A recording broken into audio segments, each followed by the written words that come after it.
tá bom. Como começou, da onde surgiu a ideologia de gênero? A ideologia de gênero, ela vai ter o seu início na base da filosofia marxista, em 1845, quando começou a ser implantado essa ideia de luta entre as classes. Essa ideia da opressão feminina por meio da masculina vai ser dita por Friedrich Engels, né? Ele vai dizer que a primeira opressão de classes se dá pelo antagonismo homem e mulher, sexo feminino pelo masculino. Ele vai dizer isso em 1884.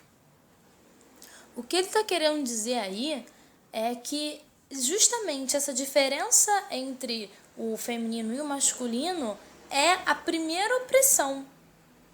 E a partir disso, um tempo depois, em 1949, a filósofa Simone de Beauvoir, inclusive chefe e mãe do feminismo, ela vai dizer que ninguém nasce mulher, mas se torna mulher. Ou seja, a partir daí, todas essas questões biológicas, características biológicas, vão começar a ser, digamos assim, contestadas, elas vão sempre querer ser diminuídas, né? Dizendo que tudo é uma... Aí vai começar essa questão da construção social, né? Ninguém nasce assim, você se torna algo. Ela vai escrever isso no seu livro O Segundo Sexo, que na verdade tem 2 volumes. Inclusive no segundo volume ela tenta desmitificar, digamos assim, né, a maternidade. A partir daí, durante as décadas de 40, 60, 70, 90, esses ideais vão começar a ser passados e financiados por meio de programas, fundações, planos de educação e estudantes, professores, revolucionários, feministas, comunistas, só gente, né, boa, só gente legal. Mas voltando ao foco, vamos assistir esse vídeo aqui que é muito importante.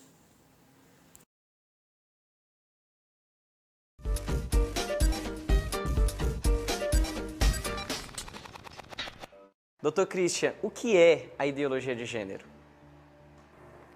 La ideología de género es una construcción ideológica, como lo dice justamente, en que hay una presentación hacia el mundo, hacia toda la gente, de que el ser humano no tiene una unidad respecto de lo que es su ser biológico y su ser sexual en su identidad sexual. Resulta que tú cuando naces no eres hombre o mujer, sino que vas a ser algo que puedes llegar a ser de género masculino, de género femenino o con los 2 géneros mezclados, un poquito más de acá o un poquito más de allá, ¿ya? Dependiendo de cómo fuiste tú viviendo, de cómo fue tu educación, de cómo fueron tus experiencias. Entonces, lo que hace la ideología de género es quitarle el carácter de moralidad, por así decirlo, o sea, de lo que es correcto a nuestro cuerpo. Trata, por lo tanto, de eliminar el concepto de decir esta es una persona de sexo masculino o sexo femenino, restándole importancia al hecho biológico de ser hombre o mujer. La ideología de género lo que quiere es restarle el significado en el aspecto de la sexualidad, de modo que no haya alcanzar una identidad que tenga relación con lo que tú eres en esencia y que es en el fondo lo que Dios ha puesto en ti, si Dios te hizo hombre o te hizo mujer. E dentro dessa visão, né, de um dano na família, quais são os outros danos que a gente pode perceber, né, que já estão acontecendo de 95 até agora, 2012, e aquilo que a gente já pode antever, né, prever, né, que essa ideologia pode chegar ao máximo? de perversão? Bueno, yo creo que de las consecuencias malas o dañinas que uno puede ver, sin duda que en el aspecto más específico que tiene esta ideología, que es el aspecto de la sexualidad, a lo que hemos llegado es a una tremenda falta de identidad de los jóvenes respecto de su sexualidad, lo que ha llevado a una gran proliferación, ¿no es cierto?, de conductas sexuales equivocadas y a asumir como cultura que da lo mismo cualquier tipo de sexualidad, que mientras tú hagas las cosas libremente lo estás haciendo bien. O sea, está enraizada también en un concepto absolutamente liberal desde un punto de vista moral, un concepto liberal y utilitarista. Tú utilizas las cosas, tú utilizas tu sexualidad para obtener placer, no importa cómo. Por eso se opone, entre otras cosas, al concepto de padre, porque el padre es, en su concepto, de algún modo traduce también el concepto de Dios. Es el Padre el que nos marca el camino, el que debiera ser quien vaya dando el sostén y mostrando, ¿no es cierto?, cuáles son nuestras pautas morales, nuestras pautas de distinguir el bien y el mal. Entonces, yo creo que son las consecuencias más graves esas. Vamos a ser arrinconados, vamos siendo cada vez más perseguidos también, porque las leyes van a ir a decir, si tú dices que porque esta persona, este niño, tiene genitales masculinos a su nombre, tú estás cometiendo un delito. Porque tú estás con eso imponiendo una visión que está limitando el que todas estas otras personas como nosotros, que nosotros pensamos que el sexo o la sexualidad es una cosa indiferente y que lo importante es que tú te sientas libre, que tú hagas lo que quieras, tú nos estás atacando al enseñarle a tu hijo que porque él nació siendo hombre, realmente esa masculinidad biológica, fisiológica, se tiene también que tener una consecuencia en lo psicológico. Podemos falar então que esta ditadura gay é fruto desta ideologia de gênero? O al revés, es posible también que la estructura de lo que llamamos el lobby de las comunidades gay han creado esta ideología de género, con lo cual han logrado un sustento y una fuerza que antes no tenían. De manera que yo creo que son una ayuda mutua. La ideología es consecuencia de, pero les ha dado las herramientas legales para poder establecerse y que hoy en día nos sea muy difícil poder seguir combatiendo y poder mostrando cuáles son los verdaderos valores de la sexualidad. Muito obrigado, Dr. Cris. Gracias.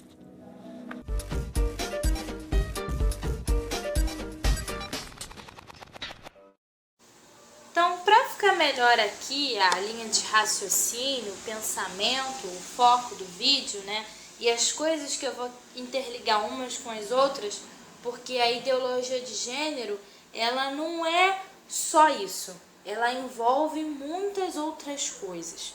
Então, eu resolvi montar, né, essa listinha aí com as coisinhas que eu vou interligar até o final do vídeo. O primeiro quesito que eu vim falar aqui para vocês é a questão das características do caráter. Cada ser vivo exerce as suas características naturais. Por exemplo, né, a planta faz fotossíntese, o passarinho pia e nós, seres humanos, como somos seres muito mais complexos do que uma planta e um pássaro, a gente vai exercer coisas diferentes. Que coisas são essas? São as suas características. O pássaro, por exemplo, ele é um animal que foi feito para cantar, certo? Certo. E também você vai ter essa diferença entre o pássaro masculino e o pássaro feminino, né? Até nas questões de exibição e tal. Por isso que o pássaro masculino, né, o macho, ele vai se exibir mais, ele vai ser mais bonito, ele vai cantar e essas outras coisas. Então, essa coisa de se exibir, de cantar, de ser mais bonito, ele é o macho dentro do âmbito dos pássaros, tá? Estou fazendo aqui uma analogia rapidinho. É uma característica do macho.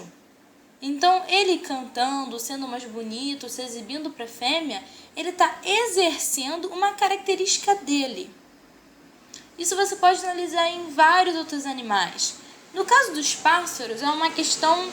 E também o pássaro que eu estou usando aqui de exemplo é um pássaro bem pequenininho, ao contrário das aves de rapina, por exemplo, né? Que onde a força ela é mais exaltada. Nos seres humanos é a mesma coisa. O que eu estou querendo dizer com isso?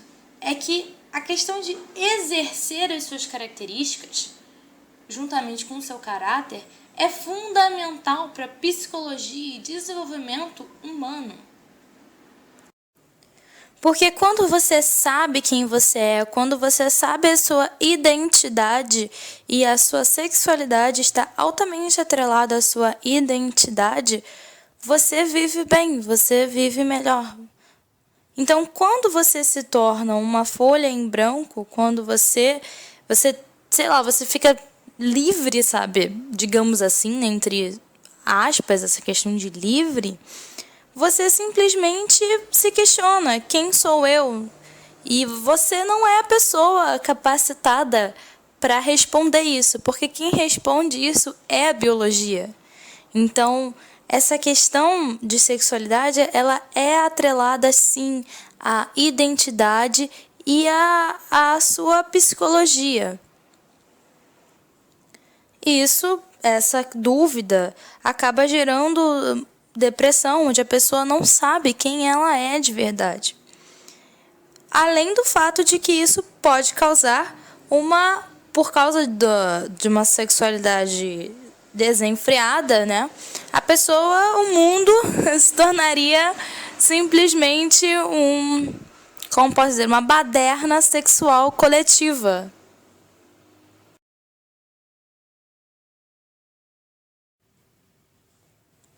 Na natureza, nós só temos duas classificações: o homem e a mulher, sem exceção.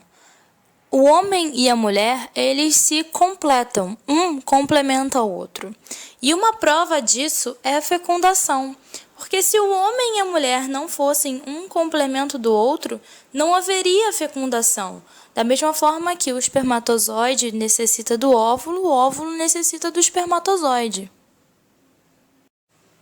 Dessa forma, o homem e a mulher, eles se completam, cada um exercendo a sua característica. A mulher na delicadeza e docilidade. Aliás, a sua característica ela está fixada e ela pertence à biologia da pessoa. Então, a mulher tem uma voz mais fina, ela é mais dócil, ela é mais delicada, porque fisiologicamente também ela é delicada e menor, assim, né? Enquanto o homem, ele tem já um físico completamente mais, menos delicado, mais bruto, né? E assim, como ele exerce essa característica? Demonstrando força, demonstrando capacidade, sendo protetor. E por isso que a atração não é algo construído, é algo natural. Meus pais não viraram para mim e falaram assim: Branca, a partir de hoje, você vai gostar de homens. Sentir atração por homens não foi algo ensinado, não foi algo construído socialmente. Eu não olhei para a sociedade. Eu simplesmente nasci assim. Ou seja, não é construção social. Bom, chegamos agora no ponto da sexualidade e psicologia.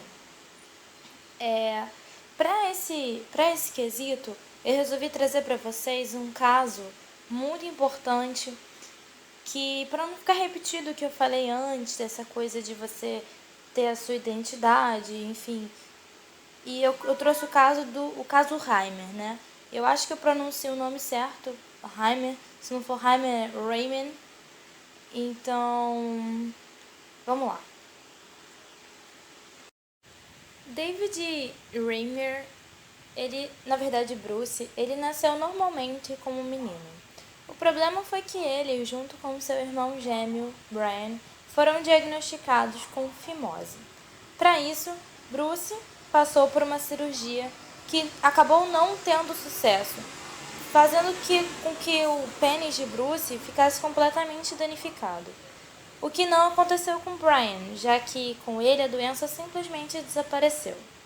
Os pais de Bruce, então, começaram a pesquisar e pensar sobre uma vida sem uma função sexual, qual Bruce teria perdido. Lá, eles acabaram conhecendo o Dr. John Money, um psicólogo que queria implantar e provar a ideologia de gênero junto com a questão da neutralidade de gênero.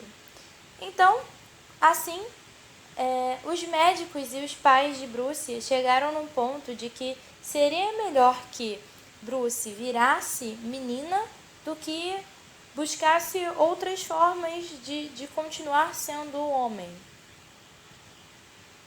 Para isso, ele acabou passando por uma cirurgia em que os seus testículos foram removidos.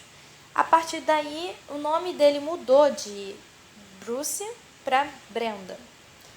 E assim começaram a levar o Bruce não como um homem mais, mas sim como uma mulher, como uma menina.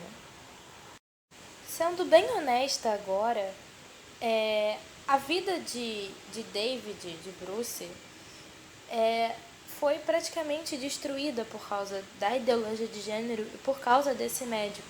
Porque, para vocês terem uma noção, ele até teve que tomar estrogênio durante a sua adolescência. E fora que ele e o irmão foram utilizados como cobaias, literalmente cobaias, em que os dois eram praticamente obrigados a terem relações entre si, ou praticamente umas relações em que os dois faziam certas posições, enfim, para comprovar a teoria da ideologia de gênero e do Dr. John Money. Sendo que, por tudo isso, mesmo com tudo isso que o David passou, ele não se tornou menina, ele nunca se sentiu menina. Então, ele passou toda a infância, a adolescência, a pré-adolescência e praticamente a vida adulta sofrendo com todos esses traumas que ele teve. Brian ficou esquizofrênico e David tentou se matar várias vezes. Então, os pais de David finalmente explicaram para ele o que aconteceu, porque, pelo que eu li, nem ele sabia direito o que tinha acontecido com ele. E, a partir dos 14 anos, ele acabou decidindo assumir uma identidade, né? Uma identidade de gênero. E, obviamente, ele escolheu o masculino. Por isso que ele acabou mudando de nome, né? Ele nasce com Bruce, aí depois ele denominado Brenda, e depois disso ele vira o David, quando ele resolve admitir a identidade masculina. A partir dos 14 anos, o David ele simplesmente começa a reconstruir a sua vida, né? Ele começa a fazer tratamentos psicológicos, injeção de testosterona, enfim. E ele chega até a se casar. Bom, o fim da vida de David também não foi fácil, porque ele passava por vários problemas que foram causados pelos traumas que ele teve durante a sua infância e adolescência.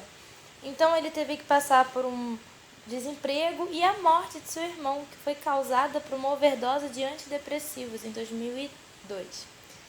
Então, em 2004, a sua esposa pediu a separação e acabou acontecendo que, no dia 5 de maio de 2004, David acabou se suicidando, quando tinha 38 anos.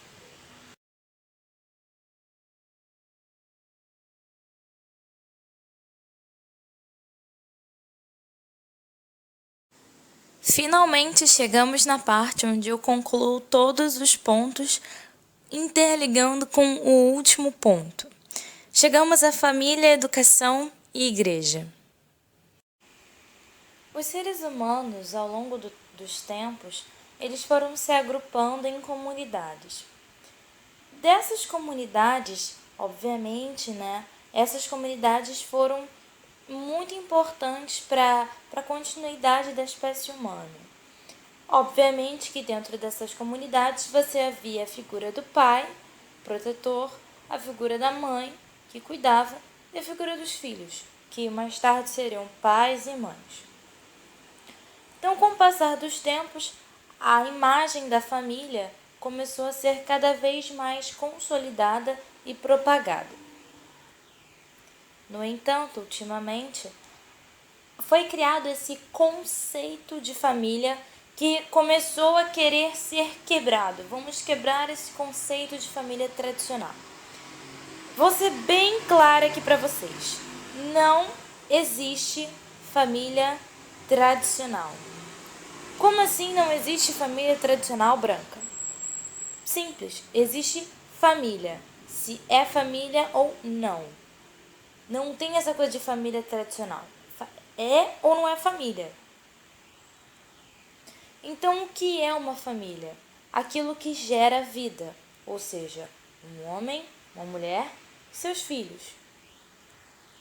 É óbvio que existem agregados como crianças adotadas, não é? Outros parentes como os avós, primos, filhos de coração.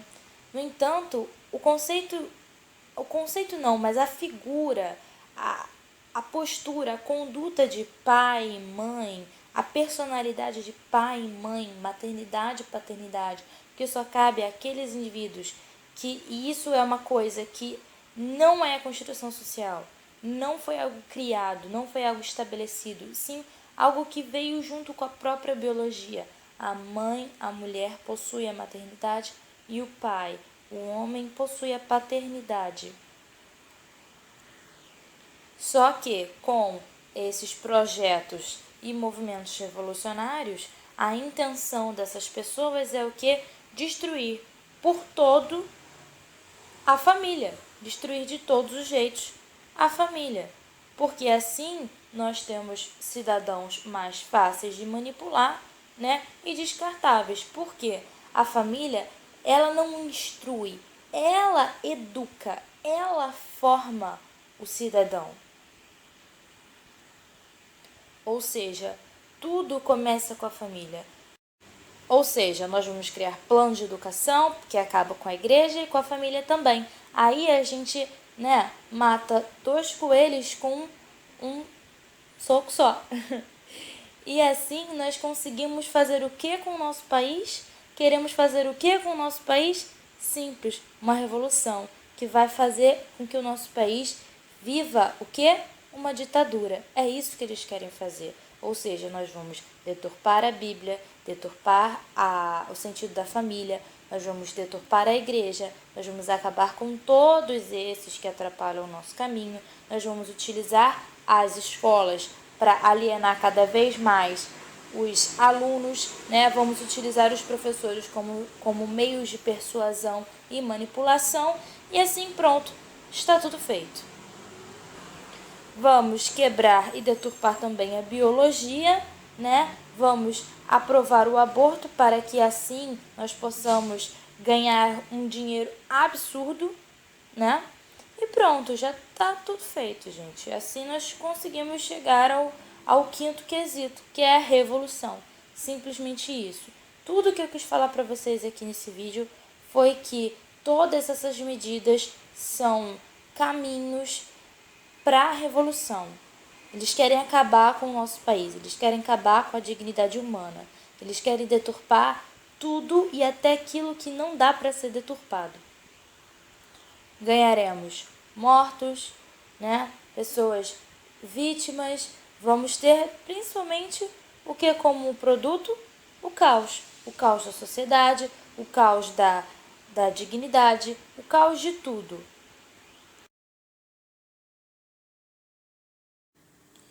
Então é isso, eu espero que vocês tenham gostado E espero que vocês tenham entendido o que eu quis passar nesse vídeo e para quem estava adormecido aí, acorde pra vida.